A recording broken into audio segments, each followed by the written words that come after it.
Kamusta mga tol? Ako si Jeyus at usapang push-up naman tayo ngayon. Iba't ibang klase ng push-ups pero lahat may kanya-kanyang purpose at benefits. Regular push-up, ito yung basic na alam natin mula bata pa lang. Simple pero sobrang effective, target nito ang buong upper body lalo na ang chest, shoulders at triceps. Wide push-up, kung gusto mong mas ma-feel ang stretch sa chest at dagdagan pa ang focus sa shoulders, dito ka sa wide push-ups. Medyo mas malawak lang ng konti ang distance ng kamay mo. Perfect ito para ma-develop ng mas defined na chest. Diamond push-up, para sa mga gustong mag-pump ng triceps at inner chest, diamond push-ups ang sagot. Itapat mo lang ang kamay mo sa ilalim ng dibdib na parang hugis diamante.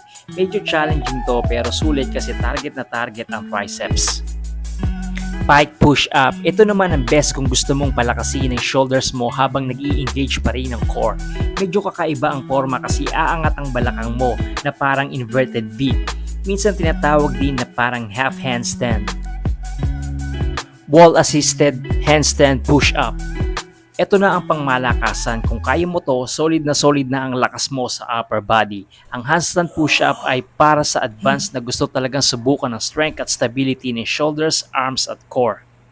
Lahat ng variations na to pwede mong ipagsama o i-mix sa workout routine mo upang magkaroon ng mas malakas at balance na upper body.